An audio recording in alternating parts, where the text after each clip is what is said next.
President Trump and his Chinese counterpart, Xi Jinping, struck a conciliatory tone when they met in Beijing on Thursday. But their officials are still preparing for months of contention on trade. Doug Milston, New York Times. Beijing. President Trump's $250 billion in Chinese business deals probably won't be enough to stop a trade fight.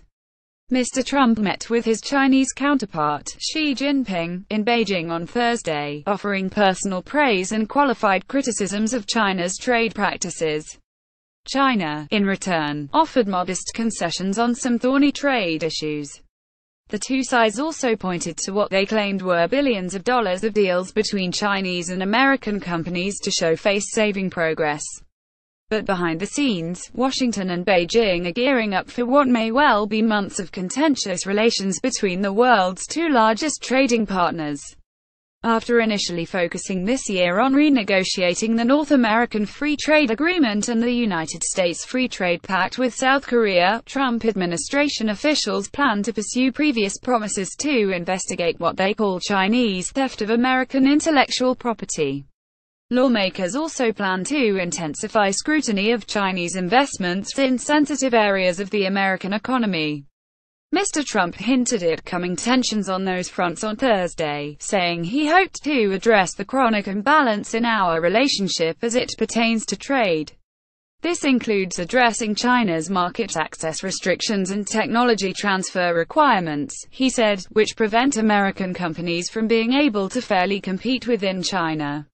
President Trump's joint press statement with President Xi Jinping of China. President Trump spoke with China's President, Xi Jinping, on trade and other issues in Beijing.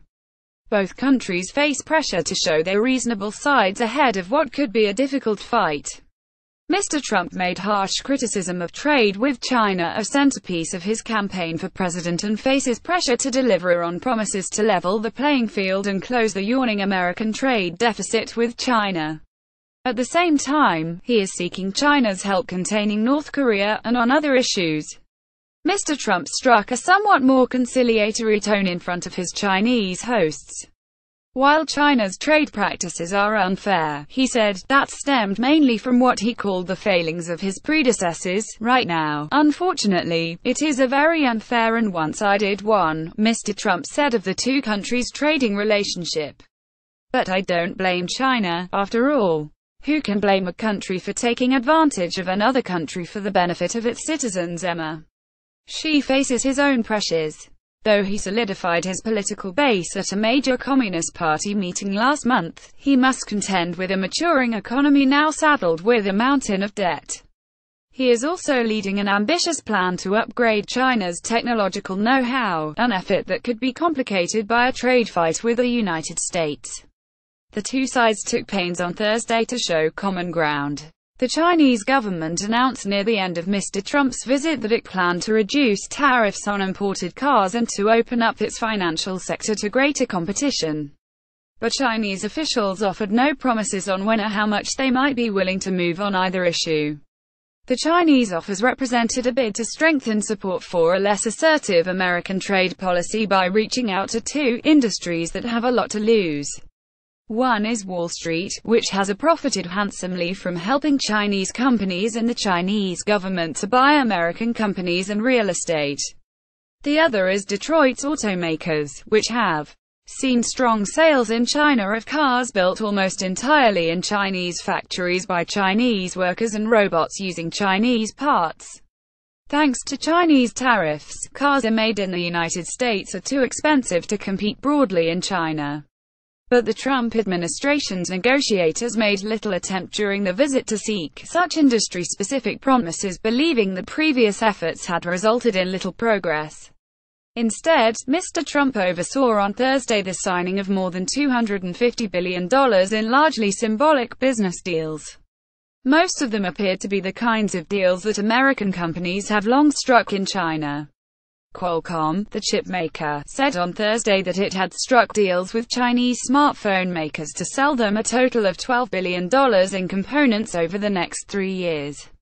Qualcomm already counts on China for more than half of its revenue, and the deals it signed on Thursday were with existing customers.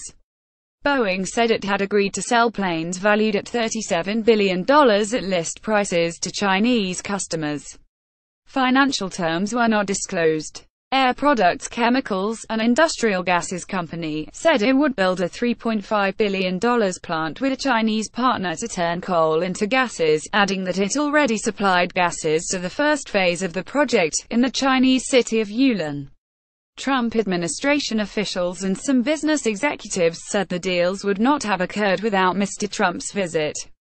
"This event helped make this one happen," said Mitch Snyder, the president and chief executive of Bell Helicopter, a unit of Textron, which signed an agreement on Wednesday to deliver 55-person Bell 505 light GT civilian helicopters built in Texas. He declined to disclose a price. Errol D. Rice, the executive vice president and managing director of the Montana Stock Growers Association, said that a $300 million beef deal signed on Wednesday with JD.com, a Chinese electronic commerce company, had happened only in the last few weeks.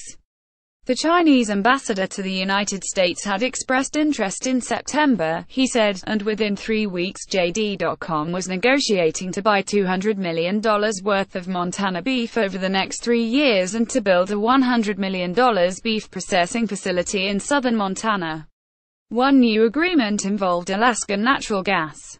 The state of Alaska signed a deal with Sinopec, a Chinese oil giant, and Chinese banks for the construction of a natural gas pipeline from near the North Slope of Alaska to a port, and for the construction of a liquefied natural gas loading terminal.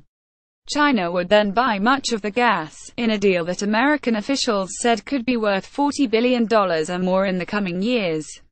But the agreement fell short of a deal. "We are really positive about this project, but what we're going to sign this time is a letter of intent for mutual cooperation, not a contract," said Lu Dapeng, the press office director of Sinopec. "The area definitely has the resources, but it still requires extensive research and analysis to determine how big is the market and then to decide on the scale of the final cooperation accordingly. This needs time," Mr. Liu added. Follow Keith Bradshaw on Twitter at Keith Bradshaw. Carolyn Zhang in Shanghai contributed research.